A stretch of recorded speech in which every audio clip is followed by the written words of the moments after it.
बहुत पुराने समय की बात है। वैद्यपुर नाम का एक नगर था जो यमुना के किनारे बसा हुआ था। ये नगर अपनी समृद्धि और सौंदर्य के लिए दूर दूर तक प्रसिद्ध था। यहाँ के बाजार रंग बिरंगे कपड़ों, मसालों और सोने चांदी के गहनों से सजे रहते थे। नगर के मंदिरों में सुबह शाम घंटियां बजती और यमुना की लहरें उनके साथ ताल मिलाती। वैद्यपुर में एक मशहूर वैद्य रहता था जिसका नाम था हरिशंकर। हरिशंकर अपनी औषधियों और जड़ी बूटियों के ज्ञान के लिए जाना जाता था। उसकी दवाएं न केवल वैद्यपुर बल्कि आसपास के नगरों में भी मशहूर थीं। लोग कहते थे कि हरिशंकर की दवाएं मृत्यु को भी मात दे सकती हैं। हरिशंकर की पत्नी थी सुहानी, जो न केवल सुंदर थी बल्कि बुद्धिमान और गुणी भी थी। उसकी आंखें गहरी और रहस्यमयी थीं, जैसे यमुना की गहराइयों में छिपा कोई रहस्य। उसका चेहरा ऐसा था मानो चांदनी ने उसमें निवास कर लिया हो। सुहानी की मुस्कान में एक जादू था जो हर किसी को मंत्रमुग्ध कर देता था। वो न केवल अपने पति की मदद वैद्यशाला में करती थी बल्कि गांव की महिलाओं को जड़ी बूटियों और औषधियों का ज्ञान भी सिखाती थी। सुहानी को देखकर ऐसा लगता था कि भगवान ने उसे बहुत फुर्सत में बनाया हो। उसकी सुंदरता की चर्चा वैद्यपुर से लेकर पड़ोसी नगरों तक थी। हरिशंकर और सुहानी की जिंदगी सुखमय थी। उनकी वैद्यशाला में दिन रात मरीजों का तांता लगा रहता था। हरिशंकर अपनी दवाओं के लिए कोई कीमत नहीं लेता था, बस जो लोग देना चाहते वे अपनी इच्छा से कुछ दे जाते। इस कारण उनके पास धन की कोई कमी नहीं थी। उनकी हवेली वैद्यपुर की सबसे सुंदर हवेलियों में से एक थी, जिसमें लकड़ी की नक्काशी और रंग बिरंगे झरोखे थे। पर उनकी जिंदगी में एक कमी थी, उनकी कोई संतान नहीं थी। सुहानी और हरिशंकर ने कई मंदिरों में मन्नतें मांगी, पर उनकी गोद अभी तक खाली थी। वैद्यपुर में हर कोई सुहानी की सुंदरता और हरिशंकर की दयालुता का कायल था, पर कुछ लोग ऐसे भी थे जो सुहानी पर गलत नजर रखते थे। ऐसा ही एक व्यक्ति था ठाकुर बलदेव सिंह, जो वैद्यपुर का सबसे प्रभावशाली जमींदार था। बलदेव सिंह नाम से तो सज्जन लगता था, पर उसका दिल काला था। उसकी आंखों में लालच और अहंकार की चमक थी। वो सुहानी को पाने की चाह रखता था और इसके लिए कोई भी हद पार करने को तैयार था। बलदेव सिंह ने हरिशंकर से दोस्ती करने की ठानी। वो अक्सर वैद्यशाला में आता और हरिशंकर से औषधियों के बारे में बातें करता। उसकी बातें इतनी मीठी थीं कि हरिशंकर उस पर विश्वास करने लगा। बलदेव सिंह ने धीरे धीरे हरिशंकर का भरोसा जीत लिया। वो हरिशंकर को अपने खेतों की उपज भेंट करता और हरिशंकर भी उसे बदले में मुफ्त दवाएं देता। सुहानी को बलदेव सिंह की नजरें अच्छी तरह समझ आती थीं। वो जानती थी कि उसकी दोस्ती का दिखावा केवल एक मुखौटा है, पर हरिशंकर की सादगी के कारण वो कुछ कह नहीं पाती थी। एक बार जब सुहानी ने हरिशंकर से बलदेव सिंह के बारे में अपनी चिंता जताई, तो हरिशंकर ने हंसते हुए कहा, सुहानी, तुम्हें हर किसी में खोट नजर आता है। बलदेव सिंह मेरा मित्र है, वो हमारा बुरा नहीं चाहेगा। हरिशंकर की सादगी और विश्वास ने बलदेव सिंह को और साहस दिया। उसने एक योजना बनाई। वो जानता था कि हरिशंकर के पास एक प्राचीन औषधीय पुस्तक है जिसे वैद्य संहिता कहा जाता था। इस पुस्तक में ऐसी जड़ी बूटियों और औषधियों का वर्णन था जो असाध्य रोगों को ठीक कर सकती थीं। ये पुस्तक हरिशंकर के परिवार की धरोहर थी और इसके बारे में केवल हरिशंकर और सुहानी को ही पता था। बलदेव सिंह ने सोचा कि अगर वो इस पुस्तक को हासिल कर ले तो वो न केवल धन कमा सकता है बल्कि हरिशंकर को भी अपने काबू में कर सकता है। एक दिन हरिशंकर को अपनी आंखों में कमजोरी महसूस हुई। वो वैद्यशाला में मरीजों को देख रहा था जब उसे लगा कि उसकी नजर धुंधली हो रही है। उसने सुहानी से कहा, सुहानी, मुझे कुछ ठीक नहीं लग रहा, मेरी आंखों में कुछ परेशानी है। सुहानी ने चिंतित होकर कहा, आप चिंता न करें, हम किसी अच्छे वैद्य को दिखाएंगे। हरिशंकर ने कई वैद्यों को दिखाया, पर उसकी आंखों की रोशनी धीरे धीरे कम होती जा रही थी। वैद्यों ने बताया कि ये एक दुर्लभ रोग है जिसका इलाज केवल दूर के नगर काशीपुर में संभव है। हरिशंकर ने बलदेव सिंह को अपनी परेशानी बताई। उसने कहा, मुझे लगता है कि मैं धीरे धीरे अंधा हो रहा हूँ। मेरी कोई संतान नहीं है जो मेरे बाद मेरी वैद्यशाला को संभाले। मेरे पास वैद्य संहिता है जो मेरे परिवार की धरोहर है। मैं इसे तुम्हारे पास अमानत के तौर पर रखना चाहता हूँ। मैं और सुहानी काशीपुर जा रहे हैं मेरे इलाज के लिए। मैं नहीं चाहता कि ये पुस्तक मेरे घर में असुरक्षित रहे। बलदेव सिंह के चेहरे पर एक कुटिल मुस्कान उभरी। उसने कहा, हरिशंकर, तुम निश्चिंत रहो। मैं इस पुस्तक को अपनी जान से भी ज्यादा संभाल कर रखूंगा। जब तुम्हें जरूरत हो मैं इसे लौटा दूंगा। सुहानी, जो पास खड़ी थी, बलदेव सिंह की नजरों में छिपा लालच देख लिया।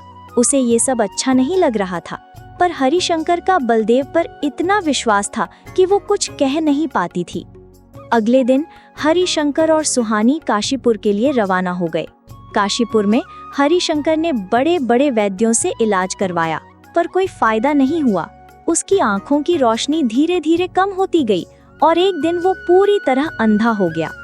सुहानी रोते रोते अपने पति को वैद्यपुर वापस ले आई। अब हरिशंकर वैद्यशाला नहीं चला सकता था। उसका सारा ध्यान अपनी बीमारी पर चला गया था। वैद्यशाला का काम ठप हो गया और धीरे धीरे उनका जमा धन भी इलाज में खर्च हो गया। वैद्यपुर में अब उनके हालात बिगड़ने लगे। हवेली, जो पहले हंसी खुशी से भरी रहती थी, अब सन्नाटे में डूबी हुई थी। सुहानी ने अपने गहने बेच दिए ताकि घर का खर्च चल सके, पर हालात दिन ब दिन बिगड़ते जा रहे थे। एक दिन हरिशंकर ने सुहानी से कहा, सुहानी, मैंने बलदेव सिंह को वैद्य संहिता अमानत के तौर पर दी थी। तुम उसके पास जाओ और वो पुस्तक मांग लाओ। अगर हम उस पुस्तक को बेच दे तो हमारे बुरे दिन कट जाएंगे। सुहानी ने चिंतित स्वर में कहा, प्राणनाथ, मैंने पहले ही आपको बलदेव सिंह के बारे में चेतावनी दी थी। मुझे उस पर भरोसा नहीं है, फिर भी अगर आप कहते हैं तो मैं जाऊंगी। हरिशंकर ने कहा, सुहानी, मुझे बलदेव पर पूरा भरोसा है। वो मेरा मित्र है, वो हमारा धन नहीं रखेगा। सुहानी ने हिम्मत जुटाई और बलदेव सिंह की हवेली की ओर चल पड़ी। रास्ते में लोग उसे अजीब नजरों से देख रहे थे। सुहानी ने अपनी साड़ी का पल्लू सिर पर लिया और तेज कदमों से चलती रही। बलदेव सिंह की हवेली पहुंचकर उसने दरवाजे पर दस्तक दी। अंदर से बलदेव सिंह की भारी आवाज आई, कौन है? सुहानी ने सकुचाते हुए कहा, मैं हरिशंकर की पत्नी सुहानी हूँ। बलदेव सिंह ने दरवाजा खोला और सुहानी को देखकर उसकी आंखें चमक उठीं। उसने हंसते हुए कहा, अरे सुहानी, आज तुम मेरे घर कैसे? खबर भेजती होती, मैं खुद आ जाता। सुहानी ने कहा, बलदेव सिंह, आप तो जानते हैं कि हरिशंकर की हालत खराब है। वे अब अंधे हो चुके हैं। हमारा सारा धन इलाज में खर्च हो गया है। आपने जो वैद्य संहिता अमानत के तौर पर रखी थी, कृपया उसे हमें लौटा दी। बलदेव सिंह के चेहरे का रंग बदल गया। उसने हंसते हुए कहा, सुहानी, ये क्या मजाक है? हरिशंकर ने मुझे कोई पुस्तक नहीं दी। इसका कोई गवाह है? सुहानी ने कहा, मैंने खुद देखा था जब हरिशंकर ने आपको वो पुस्तक दी थी। बलदेव सिंह ने कुटिल मुस्कान के साथ कहा, सुहानी, तुम मुझ पर बेईमानी का इल्जाम लगा रही हो। अगर तुम चाहो तो मैं तुम्हें न केवल वो पुस्तक बल्कि उससे 10 गुना ज्यादा धन दे सकता हूँ। बस तुम मेरे साथ कुछ रातें बिताओ। सुहानी का दिल टूट गया। उसने गुस्से में कहा, बलदेव सिंह, अपनी हद में रहो। मैं एक पतिव्रता स्त्री हूँ। तुम मेरे पति के मित्र हो और तुम्हारी ऐसी सोच।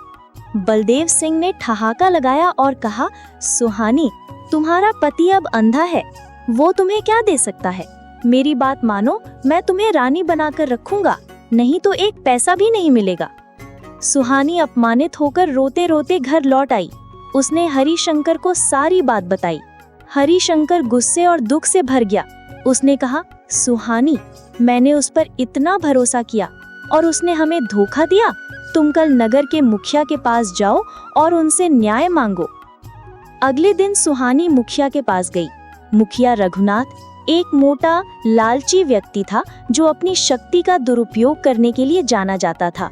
सुहानी ने उसे सारी कहानी सुनाई, पर मुखिया की नजरें सुहानी के चेहरे पर टिकी थीं।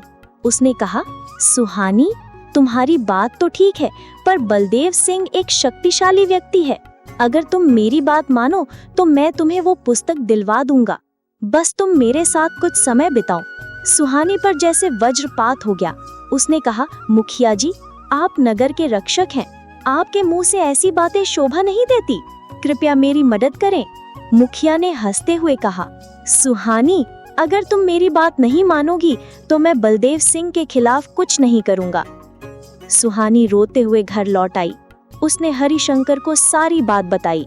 हरिशंकर ने कहा, सुहानी, अब तुम कोतवाल के पास जाओ, वो जरूर हमारी मदद करेगा। अगले दिन सुहानी कोतवाल विश्वनाथ के पास गई। कोतवाल ने सुहानी को देखते ही उस पर गलत नजर डाली। उसने कहा, सुहानी, तुम्हारा पति अब अंधा है, मेरे साथ रहो, मैं तुम्हें सारी सुख सुविधाएं दूंगा। सुहानी का धीरज टूटने लगा। वो कोतवाल के घर से भागकर बाहर निकली। रास्ते में उसे वैद्यपुर का सेनापति जयराम मिला।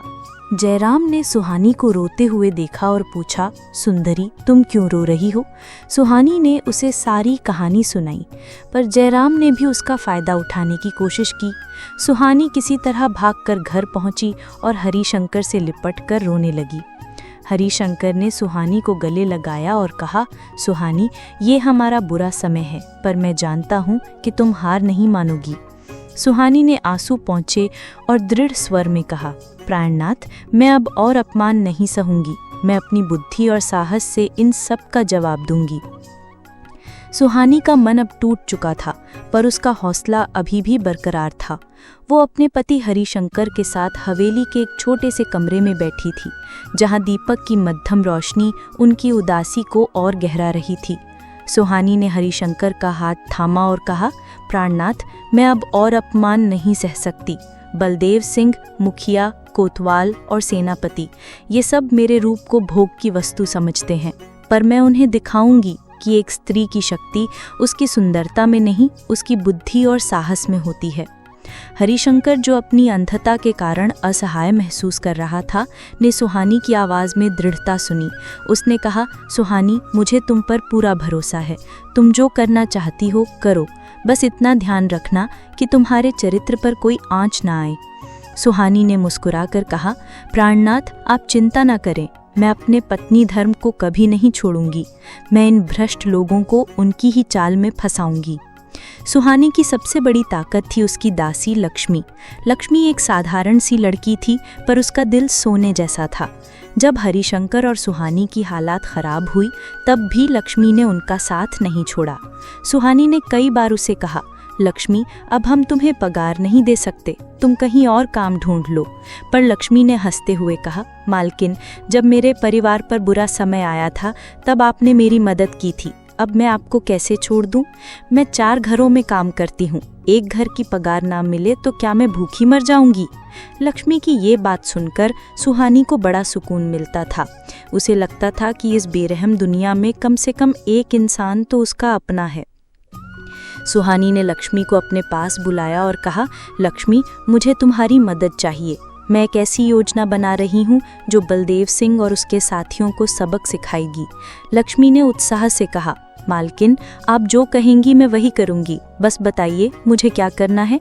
सुहानी ने लक्ष्मी को अपनी योजना बताई। उसने कहा, मैं बलदेव सिंह, मुखिया, कोतवाल और सेनापति को एक एक करके अपने घर बुलाऊंगी।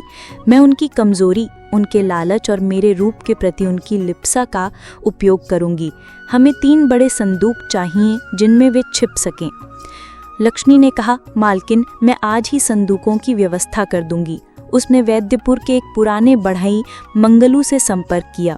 मंगलू ने 3 बड़े मजबूत संदूक बनाए जो इतने बड़े थे कि एक आदमी आसानी से उनमें छिप सकता था। लक्ष्मी ने संदूकों को हवेली के एक गुप्त कमरे में रखवा दिया। सुहानी ने उस कमरे को सजाया ताकि वो आकर्षक लगे। उसने दीपक, फूलों की मालाएं और सुगंधित अगरबत्तियां रखीं ताकि माहौल रंगीन और मोहक बने। अगले दिन सुहानी सुबह जल्दी उठी। उसने नहा धोकर अपने आप को दर्पण के सामने सजाया। आज उसने लंबे समय बाद इतना श्रृंगार किया कि वो स्वर्ग की अप्सरा सी लग रही थी। उसने लाल रेशमी साड़ी पहनी जिसमें सोने की कढ़ाई थी। उसके बालों में गजरा था और माथे पर लाल रंग की बिंदी। सुहानी ने दर्पण में खुद को देखा और मुस्कुराई। उसने मन ही मन कहा, ये रूप जो आज तक मेरे लिए मुसीबत बना, अब मेरा हथियार बनेगा। सुहानी सबसे पहले मुखिया रघुनाथ के पास गई। उसने हवेली के दरवाजे पर दस्तक दी। रघुनाथ ने दरवाज़ा खोला और सुहानी को देखकर मंत्रमुग्ध हो गया। उसने कहा, सुहानी, आज तुम यहाँ कैसे? इतनी सुंदर क्यों लग रही हो? सुहानी ने इठलाते हुए कहा, मुखिया जी, मैंने आपकी बात पर विचार किया। आप सही कहते थे, मेरा पति अब अंधा है, वो मुझे क्या दे सकता है? मैंने सोचा क्यों ना आपके साथ कुछ समय बिताऊं। रघुनाथ की आंखें चमक उठीं। उसने कहा, सुहानी, तुमने सही फैसला किया, आओ मेरे घर में बैठो। सुहानी ने हंसते हुए कहा, मुखिया जी, यहाँ नहीं, मेरे घर में कोई नहीं है। हरिशंकर अपने कमरे में सो रहे हैं। आप आज रात मेरे घर आइए, हम वहाँ रंगीन रात बिताएंगे। रघुनाथ ने उत्साह से हामी भरी और कहा, ठीक है सुहानी, मैं रात को समय पर आ जाऊंगा। सुहानी वहां से निकलकर कोतवाल विश्वनाथ के पास गई। विश्वनाथ ने सुहानी को देखते ही कहा, सुहानी, आज तुम मेरे घर कैसे? सुहानी ने अपनी बातों का जादू चलाया। उसने कहा, कोतवाल साहब, मैंने आपकी बात पर विचार किया, आप सही कहते थे, मेरा पति अब कुछ नहीं कर सकता, मैं आपके साथ रहना चाहती हूँ। विश्वनाथ ने खुशी से कहा, सुहानी, तुमने मेरे दिल की बात कह दी, चलो मेरे साथ मेरे कक्ष में चलो। सुहानी ने हंसते हुए कहा, नहीं कोतवाल साहब, मेरे घर में कोई नहीं है, आप आज रात मेरे घर आइए, हम वहाँ रंगीन रात बिताएंगे। इसके बाद सुहानी सेनापति जयराम के पास गई और जयराम से भी सुहानी ने वही बातें कही और जयराम ने भी खुशी से हामी भरी और कहा, सुहानी, मैं ज़रूर आऊँगा। अंत में सुहानी बलदेव सिंह की हवेली पहुंची। बलदेव सिंह भी रात में सुहानी के घर आने के लिए राजी हो गया।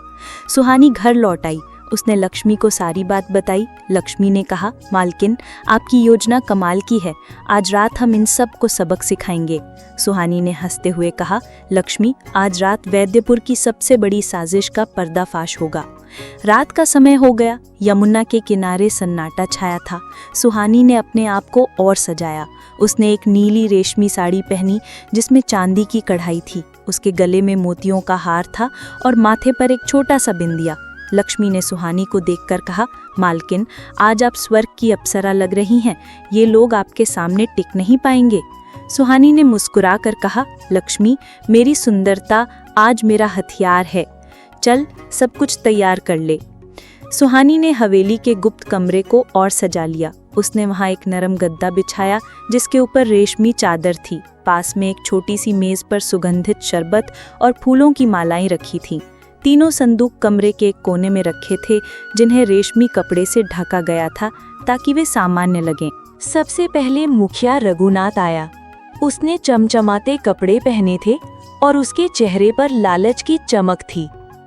सुहानी ने इठलाते हुए उसका स्वागत किया और उसे गद्दे पर बिठाया। उसने शरबत का प्याला उसे दिया और कहा, मुखिया जी, आज रात हम खूब बातें करेंगे। रघुनाथ ने शरबत पीते हुए कहा, सुहानी, तुमने मेरे दिल की बात सुन ली, अब जल्दी से मेरे पास आओ। तभी लक्ष्मी ने पर्दे के पीछे से आवाज लगाई, मालकिन, कोतवाल साहब आ गए हैं। रघुनाथ का चेहरा पीला पड़ गया। उसने कहा, कोतवाल, इस समय यहाँ क्या कर रहा है? सुहानी ने हंसते हुए कहा, वो हरिशंकर का हालचाल लेने आए होंगे, आप चिंता ना करें, मैं उन्हें भेज देती हूँ।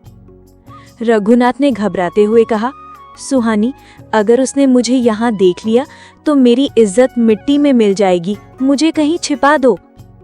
सुहानी ने उसे संदूक वाले कमरे में ले जाकर कहा, मुखिया जी, आप इस संदूक में छिप जाइए, मैं कोतवाल को भेजकर आपको निकाल लूंगी। रघुनाथ जल्दी से संदूक में छिप गया। सुहानी ने संदूक पर ताला लगा दिया और चाबी लक्ष्मी को दे दी। थोड़ी देर बाद कोतवाल विश्वनाथ आया। उसने भी शानदार कपड़े पहने थे और उसके चेहरे पर आत्मविश्वास था। सुहानी ने उसका स्वागत किया और उसे गद्दे पर बिठाया। उसने शरबत परोसा और कहा, कोतवाल साहब, आज रात हमारी मुलाकात यादगार होगी।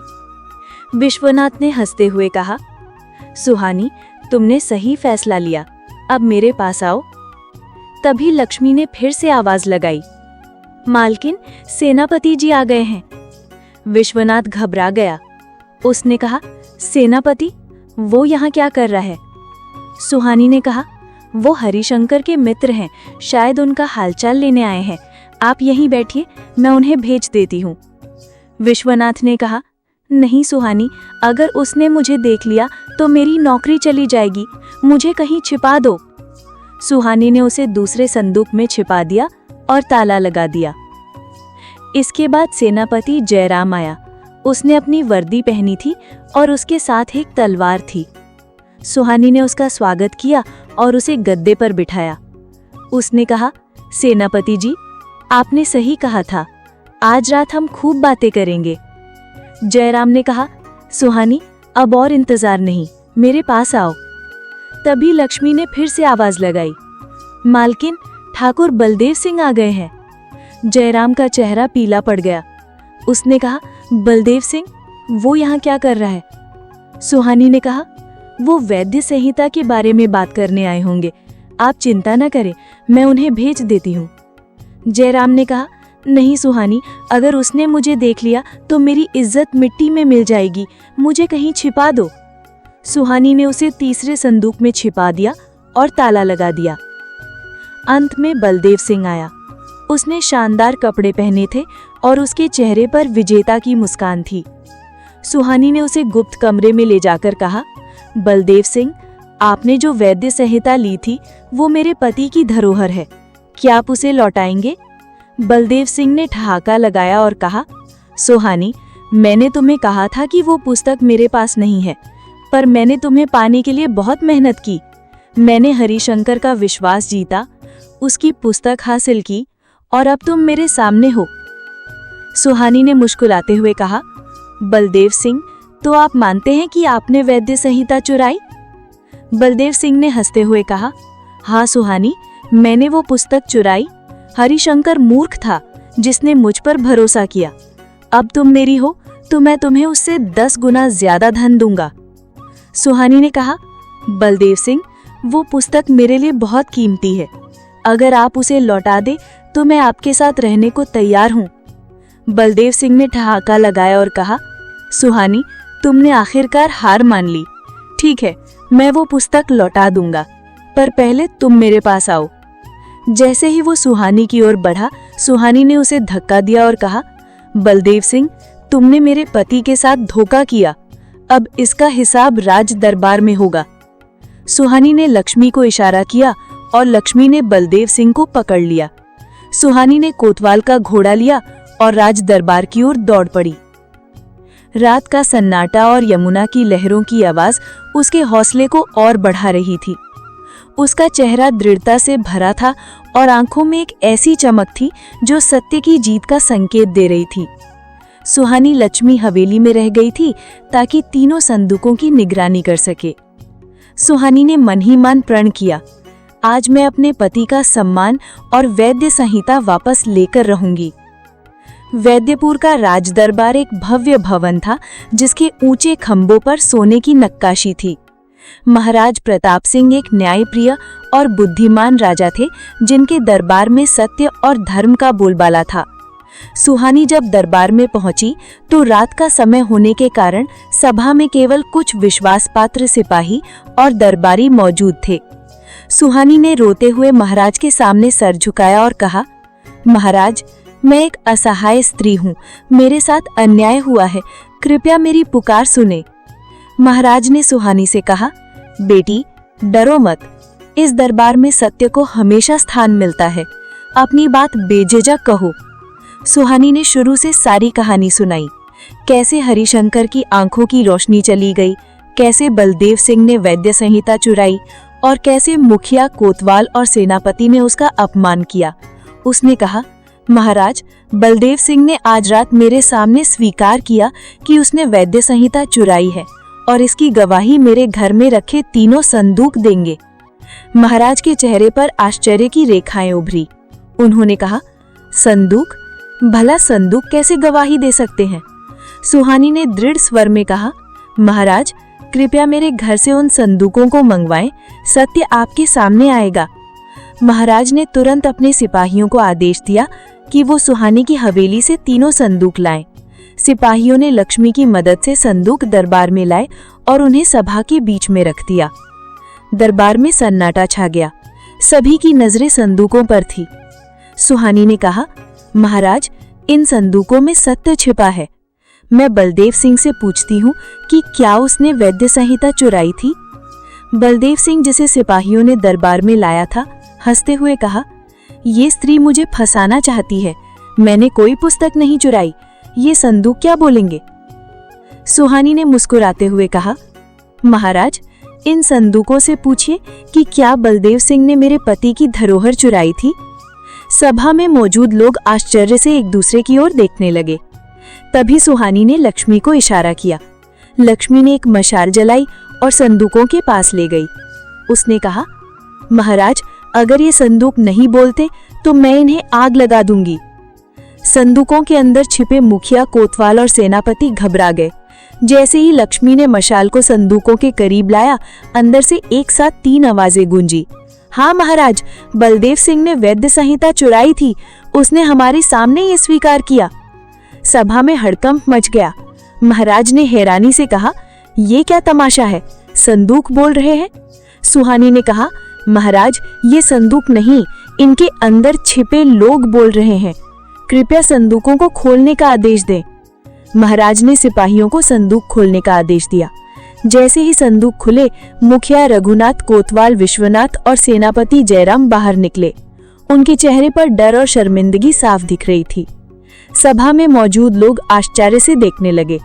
महाराज ने कड़क आवाज में पूछा, ये क्या माजरा है? तुम लोग संदूकों में क्यों छिपे थे? सुहानी ने सारी कहानी विस्तार से सुनाई।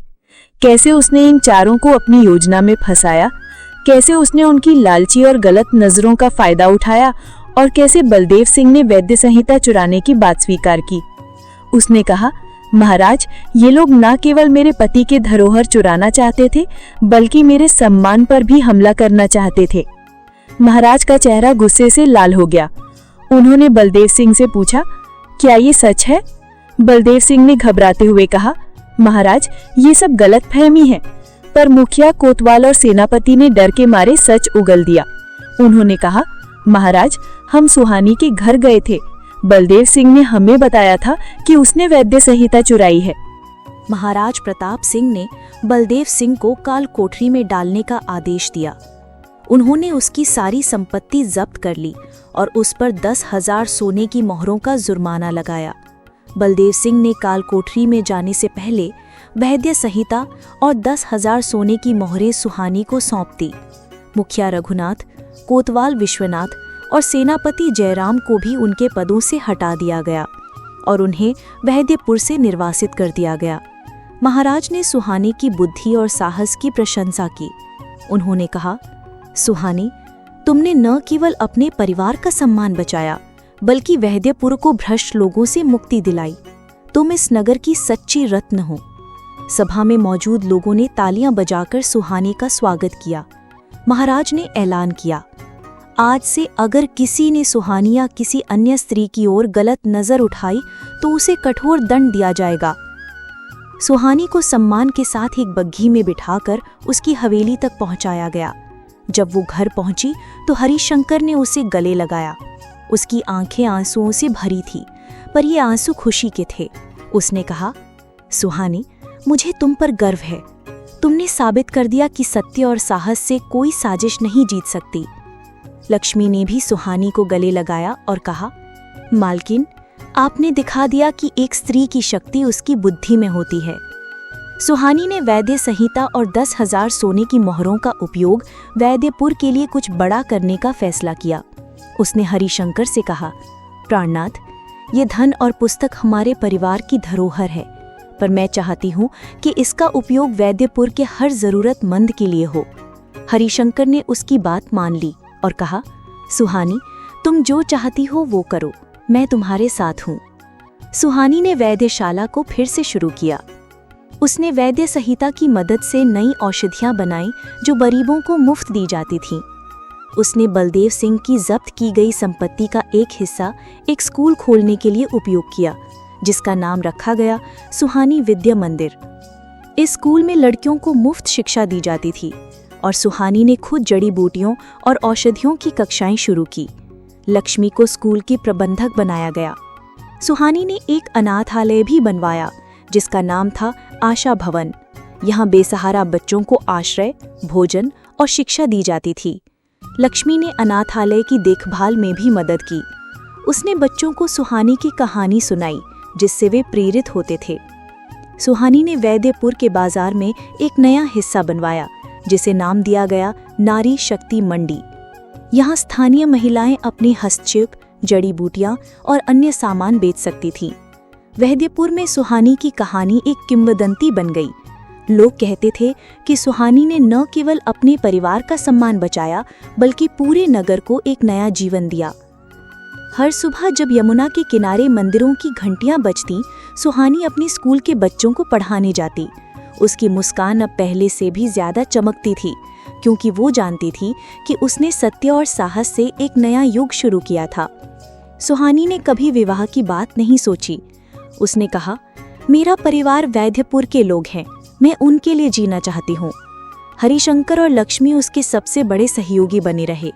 वैद्यपुर अब एक ऐसा नगर बन गया था जहाँ हर व्यक्ति को सम्मान और अवसर मिलता था। सुहानी की कहानी न केवल वैद्यपुर में बल्कि आसपास के नगरों में भी फैल गई। लोग कहते थे कि सुहानी ने साबित कर दिया कि एक स्त्री की शक्ति उसकी बुद्धि और साहस में होती है। तो दोस्तों, आपको ये कहानी कैसी लगी? हमें कमेंट में ज़रूर बताएं और रोज़ ऐसी ही कहानियाँ देखने के लिए चैनल को सब्सक्राइब ज़रूर करें। और पूरी कहानी देखने के लिए आपका बहुत बहुत धन्यवाद।